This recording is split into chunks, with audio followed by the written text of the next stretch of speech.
अस्सलाम वालेकुम स्टूडेंट्स। आज का हमारा टॉपिक है वेन डायग्राम्स। ये बहुत ही अहम टॉपिक है, वेरी इंपॉर्टेंट कंसेप्ट, क्योंकि इसमें एक आपका शॉर्ट क्वेश्चन लाजमी पूछा जाता है और लॉन्ग क्वेश्चन भी इसमें से पूछा जा सकता है। तो वेन डायग्राम्स को पढ़ने से पहले सबसे पहले हम इसकी कुछ बेसिक्स पढ़ लेते हैं। सेट्स की कुछ टाइप्स हमने पढ़नी है। तो सेट्स में जो मेनली हमारे पास दो टाइप के सेट्स आते हैं। सबसे पहले है ओवरलैपिंग सेट्स और सेकंड नंबर पे आते हैं डिसजॉइंट सेट्स। इनको समझना बहुत ही ज़रूरी है, क्योंकि अगर ये ओवरलैपिंग और डिसजॉइंट की समझ ना आई तो फिर आप वेन डायग्राम सही तरीके से ड्रा नहीं कर सकते। पहले हम ओवरलैपिंग सेट्स को देखते हैं कि ओवरलैपिंग सेट्स का क्या मतलब है। देखिए, मैं आपको एक एग्जांपल देता हूँ। फॉर एग्जांपल हमारे पास दो सेट्स हैं। एक में एलिमेंट्स आ रहे हैं 1 2 3 4, जबकि जो दूसरा सेट है बी, इसके अंदर एलिमेंट्स आ रहे हैं 3 4 5 और 6। तो ओवरलैपिंग का मतलब ये है, जैसे कि नाम से ही ज़ाहिर है, कि सेट्स ओवरलैप हो रहे होंगे आपस में। उनमें कुछ ना कुछ एलिमेंट्स कॉमन आ रहे होंगे।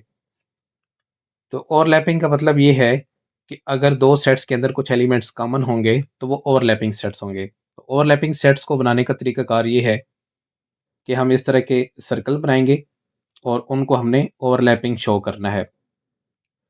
सेकंड नंबर पे आ जाते हैं डिसजॉइंट सेट्स। तो डिसजॉइंट सेट्स का मतलब ये है कि ये ऐसे सेट्स होंगे जिनमें कुछ भी कॉमन नहीं होगा। तो अगर कुछ भी कॉमन नहीं होगा, फिर हम इनके लिए जब सर्कल्स बनाएंगे तो वो इस तरह के सर्कल्स होंगे, एक दूसरे से दूर होंगे, दरमियान में गैप होगा, जो कि ये शो करता है कि इनमें कुछ भी कॉमन नहीं है। अच्छा जी, अब हम इसके बाद आ जाते हैं सेट्स ऑपरेशंस के ऊपर, कि हमने वेन डायग्राम की मदद से सेट्स को शो किस तरीके से करना है, या कुछ फॉर एग्जांपल आप कह लें कि इनकी बेसिक्स आप देख लें।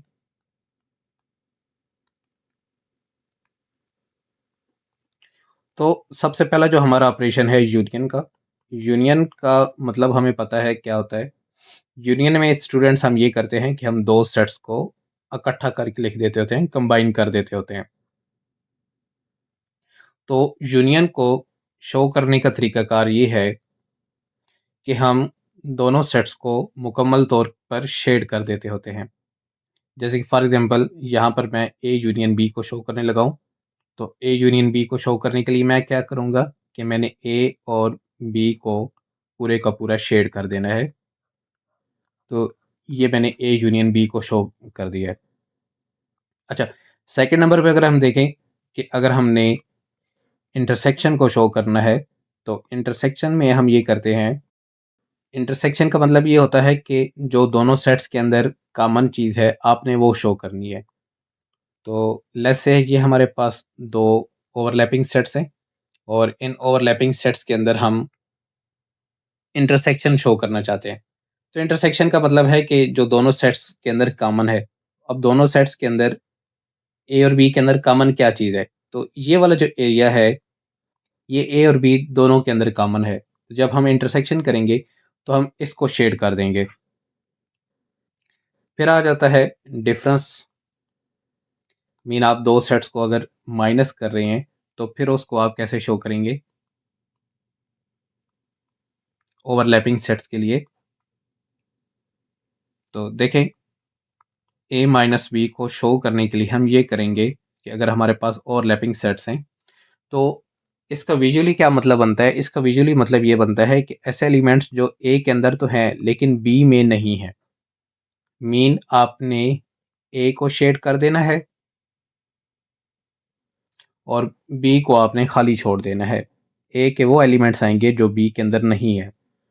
तो ये डिफरेंस इस तरीके से शो हो जाएगा। ये वाले जो ऑपरेशन है, ये सारे के सारे हमने किए हैं ओवरलैपिंग सेट्स के लिए। अब अगर मैं इन्हीं ऑपरेशंस को डिसजॉइंट सेट्स के लिए बनाऊं, तो डिसजॉइंट सेट्स के लिए ये होगा कि अगर आपके पास लेट्स से दो सेट्स हैं ए और बी, और ये डिसजॉइंट सेट्स हैं। तो ये मैंने ए बना दिया, ये बी बना दिया। अच्छा, तो अगर हमने इनकी यूनियन शो करनी है, ए यूनियन बी, तो ए यूनियन बी का मतलब ये है कि आप ए और बी दोनों सेट्स को इकट्ठा कर रहे हैं। उसके लिए हम ये करेंगे कि हम इन दोनों सेट्स को मुकम्मल तौर पर शेड कर देंगे। फॉर एग्ज़ाम्पल ये आपकी ए यूनियन बी आ जाएगी कि आपने ए और बी दोनों को शेड कर दिया, इकट्ठा कर दिया। लेकिन अगर हम डिसजॉइंट सेट्स के लिए ए इंटरसेक्शन बी करना चाहते हैं, तो अब ए और बी के अंदर तो कुछ भी कॉमन नहीं है। तो अगर कुछ भी कॉमन नहीं है, तो फिर हम इनको खाली छोड़ देते हैं, फिर हम इनको शेड नहीं करेंगे। और इसी तरह अगर आपने ए माइनस बी करना है, तो ए माइनस बी का भी मतलब ये है कि जो एलिमेंट्स ए के अंदर हैं और बी के अंदर नहीं है, तो अब ये हैं ही, क्योंकि डिसजॉइंट सेट्स इनमें तो कुछ भी कॉमन नहीं है, तो फिर भी ये एम्प्टी ही रहेगा, ये शेडिंग नहीं होगी। जी तो स्टूडेंट्स, अब हम एक्सरसाइज 3.1 सॉल्व करते हैं और इसमें हमने वेन डायग्राम्स बनानी है। जबकि क्वेश्चन नंबर 1 में हमें कहा गया कि shade A union B intersection C, A intersection B union C using following Venn diagrams. तो सबसे पहला क्वेश्चन देखें। पहले क्वेश्चन में हमने A union B intersection C को शेड करना है। तो चले हम सॉल्व करते हैं। सबसे पहले ब्रैकेट वाली चीज़ को सॉल्व किया जाता है। तो ब्रैकेट में हमारे पास आ रहा है बी इंटरसेक्शन सी। अब बी इंटरसेक्शन सी का मतलब ये बनता है कि बी और सी में जो कुछ कॉमन है हमने वो लिखना है। तो अब यहाँ पर आप देखें, बी और सी का कॉमन एरिया ये वाला बनता है। तो ये वाली जो वेन डायग्राम हो गई है, ये मैंने बना दी है बी इंटरसेक्शन सी की। अब हमने इसका यूनियन लेना है ए के साथ। तो ए के साथ यूनियन का मतलब ये है कि हमने इसके साथ ए को भी शामिल कर देना है। तो ए को शामिल करने के लिए हम क्या करेंगे कि हम ए को भी शेड कर देंगे। तो ये हमारी वेन डायग्राम बन गई है A union B intersection C की। जी तो स्टूडेंट, अगले पार्ट में हमने शेड करना है A intersection B union C को। तो सबसे पहले हम बी यूनियन सी को शेड करेंगे। अब बी यूनियन सी का क्या मतलब है कि आपने बी और सी वाले सेट को इकट्ठा कर देना है। तो देखें, इसके अंदर बी वाला सेट और सी वाला सेट जो है ये कंप्लीट शेड हो जाएंगे। तो इस डायग्राम में मैंने बी यूनियन सी को शो किया है। अब सेकंड में मैं इसका ए के साथ इंटरसेक्शन शो करूंगा। अच्छा, अब मैं ए को शो कर देता हूं इस डायग्राम में। तो देखें, जब हम ए को बनाएंगे तो ए सेट हमारा ये वाला आ रहा है। हाँ, इसमें फिलहाल मैंने सिर्फ सेट ए को शो किया है, इनका इंटरसेक्शन शो नहीं किया। अब देखिए, हमने करना क्या है, हमने ए का इंटरसेक्शन लेना है बी यूनियन सी के साथ। तो इसका मतलब ये बनता है कि ए और बी यूनियन सी का जो कॉमन एरिया आता है, अब इन दोनों डायग्राम में देखें हम, तो हमारा कॉमन एरिया कौन सा बनता है, ये दरमियान में ये वाला जो एरिया आ रहा है, ये वाला जो एरिया आ रहा है दरमियान में, ये दोनों के अंदर शेड हुआ है। तो ये वाला हमारा सोल्यूशन होगा। तो इसको मैं इधर एक फाइनल डायग्राम में शो कर देता हूँ। तो जब हम इसको फाइनल शेडिंग करेंगे, तो हमारा जो सोल्यूशन रीजन आएगा फाइनल, वो ये होगा। तो ये हमारा A intersection B union C shade हो गया है। तो स्टूडेंट, नेक्स्ट पार्ट में हमने A union B union C को शो करना है। तो पहले हम ये करेंगे कि पहले हम बी यूनियन सी को शो करते हैं। बी यूनियन सी का क्या मतलब है कि आपने सेट बी और सी को इकट्ठा कर देना है, यानी सेट बी और सी मुकम्मल शेड हो जाएगा। और फिर हमने इसका यूनियन लेना है ए के साथ। तो इसका मतलब है कि आपने इसका यूनियन लेने के बाद इसके साथ ए को भी शामिल कर देना है। तो ए को जब शामिल किया जाएगा, तो ये सारे का सारा आपका शेड हो जाएगा। आप इसको एक ही डायग्राम के अंदर भी शो कर सकते हैं, या फिर आप दो डायग्राम्स बना सकते हैं कि पहले आप बी यूनियन सी को शेड करें और फिर दूसरी डायग्राम के अंदर तीनों सेट्स को शेड कर दें। नेक्स्ट है, नेक्स्ट में हमने A intersection B intersection C को शो करना है। तो देखें, पहले हम इस डायग्राम में बी इंटरसेक्शन सी को शो करेंगे।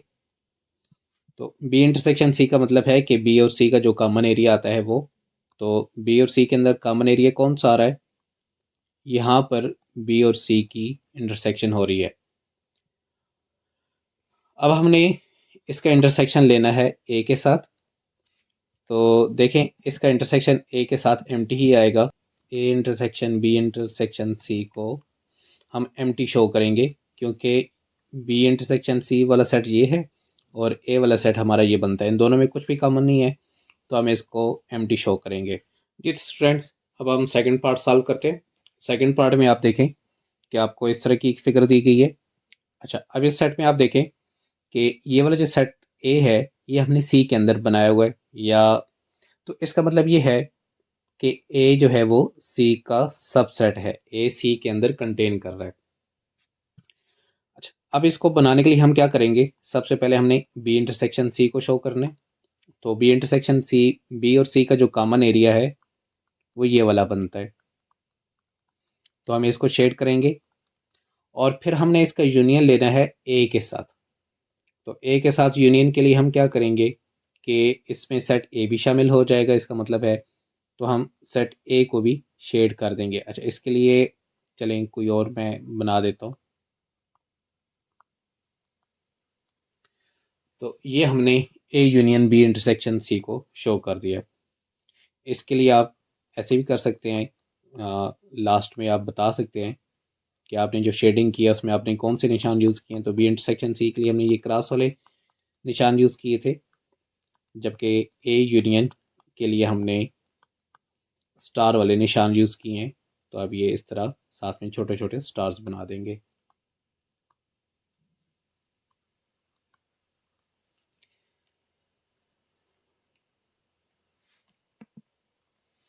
अच्छा, अब इसी सेट के लिए हमने A intersection B union C show करना है। ए इंटरसेक्शन बी यूनियन सी,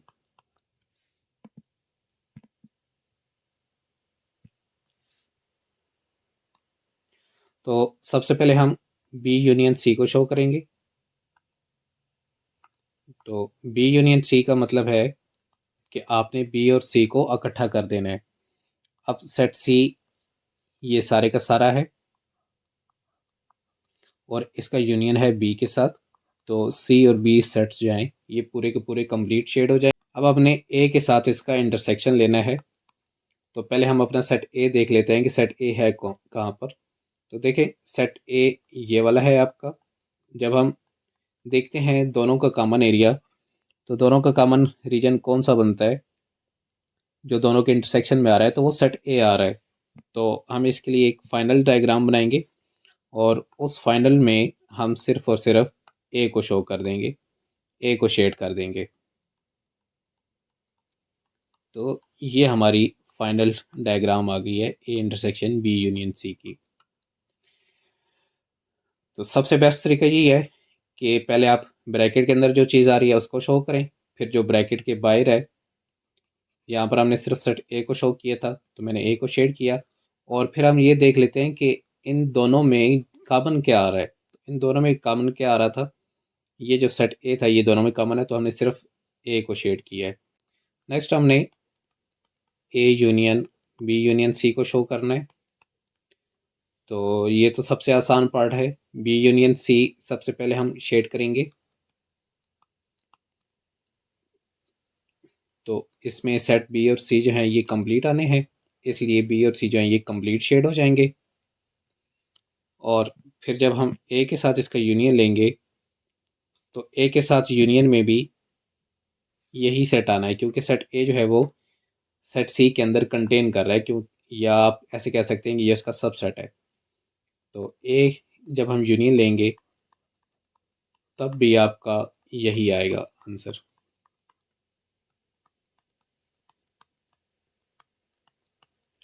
ये इसका फाइनल आंसर आ गया। जी तो स्टूडेंट्स, अब हमने इसके लिए A intersection B intersection C को शो करना है। तो सबसे पहले मैं बी इंटरसेक्शन सी को शो कर देता हूँ। बी इंटरसेक्शन सी में ये वाला एरिया आ जाएगा जो बी और सी का कॉमन एरिया है। तो ये इसकी डायग्राम हो गई। अब हम दूसरी जो डायग्राम बनाएंगे उसके अंदर हमने इसका ए के साथ इंटरसेक्शन शो करना है। तो देखें, अब ए के साथ तो इसमें कुछ भी कॉमन नहीं है, तो हम इसको एम्प्टी छोड़ देंगे, ये खाली रहेगा। क्योंकि बी इंटरसेक्शन सी वाला एरिया ये वाला बन रहा है और ए यहाँ पर है, तो इन दोनों में कुछ भी कॉमन नहीं आता, इसलिए हम इसको एम्प्टी शो करेंगे। जी तो स्टूडेंट्स, आगे हम थर्ड पार्ट सॉल्व करते हैं। थर्ड पार्ट में हमें ये वाली वेन डायग्राम दी गई है और इसके लिए हमने A union B intersection C को शेड करना है। तो देखिए, सबसे पहले मैं बी इंटरसेक्शन सी को शेड करता हूँ यहाँ पर। तो बी इंटरसेक्शन सी का मतलब है कि बी और सी का जो कॉमन एरिया है, तो बी और सी दोनों यहाँ पर आपस में एक दूसरे के साथ मिल रहे हैं, ये इन दोनों का कॉमन एरिया है। फिर इस डायग्राम में मैं ए को शो कर देता हूँ, तो ए का ये वाला एरिया बनता है। अच्छा, अब हम तीसरी डायग्राम के अंदर इनका यूनियन शो कर देते हैं बी इंटरसेक्शन सी के साथ। तो बी इंटरसेक्शन सी के यूनियन क्या मतलब है कि आपने ए के साथ हाँ, A union B intersection C को आपने दोनों को इकट्ठा करके एक नया सेट बना देना है। तो इसमें सेट ए तो आपका पूरा कंप्लीट आ जाएगा, जबकि बी इंटरसेक्शन सी का ये वाला जो एरिया था ये भी इसके साथ शेड हो जाएगा। तो आपने सेम इसी तरीके से ये करना है कि जब कोई क्वेश्चन आ जाए तो उसके लिए इस तरह की अगर स्टेटमेंट हो तो फिर आपने 3 बार वेन डायग्राम बनानी है और उसमें पहले ब्रैकेट के अंदर वाला, फिर ब्रैकेट के बाहर वाला और फिर दोनों को इकट्ठा करके शो कर देना है। नेक्स्ट पार्ट में हम A intersection B union C को शो करेंगे। तो देखें, इस डायग्राम में मैं बी यूनियन सी को शो करता हूँ। बी यूनियन सी का क्या मतलब है कि आपने सेट बी और सी दोनों को इकट्ठा कर देना है। इसमें मैं ए को शो कर देता हूँ कि ये हमारा सेट ए है। अब हमने करना क्या है, हमने ए का इंटरसेक्शन लेना था बी यूनियन सी के साथ। मीन बी यूनियन सी का जो कॉमन एरिया आ रहा है ए के साथ, वो हमने शो करना है। तो बी यूनियन सी और ए का कॉमन एरिया कौन सा बनता है, ये वाला जो एरिया है, ये जो दरमियान में आ रहा है, मैं इसको इसे मार्क कर देता हूँ।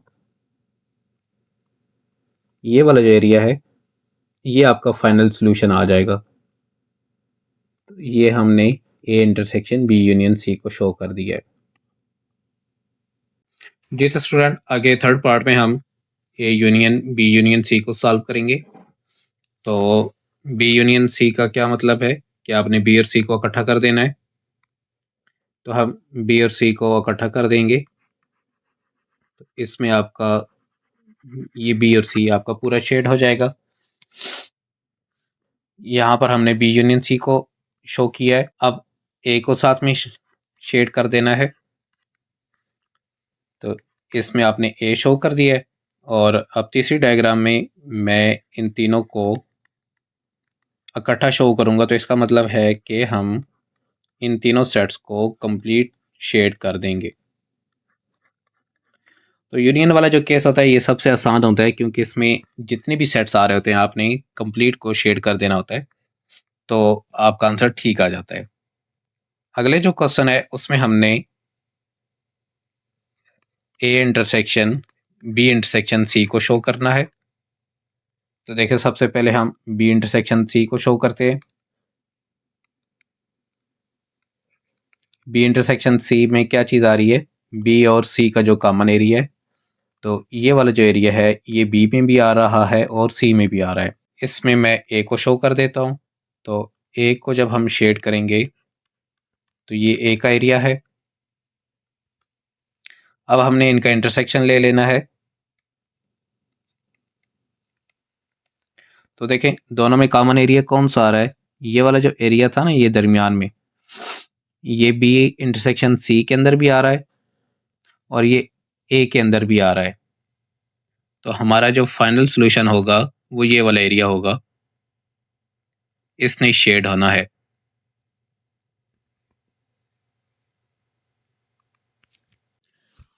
अगले पार्ट में देखें स्टूडेंट्स, इसमें हम ये वन डायग्राम को शो करेंगे।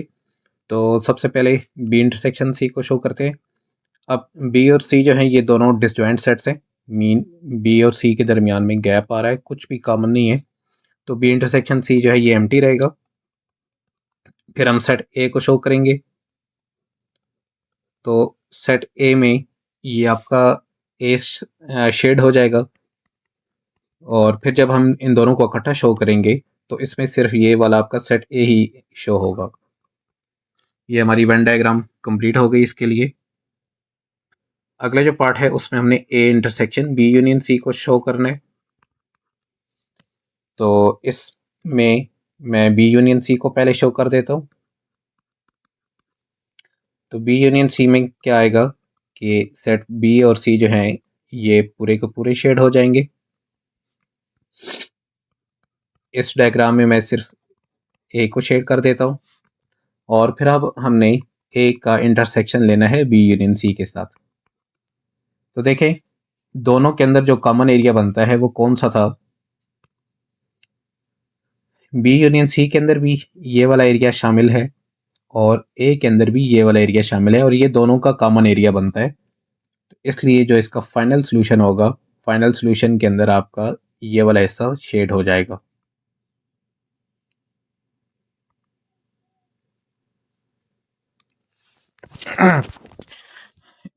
इस पार्ट में हमने बी यूनियन सी को शो करना है सबसे पहले। तो बी और सी का जब हम यूनियन लेंगे तो बी और सी सेट्स जो हैं ये कंप्लीट शेड हो जाएंगे। फिर हमने इसका ए के साथ यूनियन ले लेना है, तो इसका मतलब है कि इन तीनों सेट्स को हमने इकट्ठा शेड कर देना है, इसमें ये सारे का सारा हिसाब का आ जाएगा। नेक्स्ट पार्ट में देखें, नेक्स्ट पार्ट में हमने A intersection B intersection C को शो करना है। तो पहले मैं बी इंटरसेक्शन सी को शो कर देता हूँ। अब आप देखें कि बी और सी के अंदर कुछ भी कॉमन नहीं है, तो ये इसी तरह एम्प्टी ही रहेंगे। और फिर जब हम A intersection B intersection C को शो करेंगे, तो क्योंकि बी और सी के इंटरसेक्शन एम्प्टी आई थी, इनमें कुछ भी कॉमन नहीं था, तो इसलिए फिर जब ए के साथ इंटरसेक्शन लेंगे तो वो भी एम्प्टी ही आएगा, इसमें कुछ भी शेड नहीं होगा।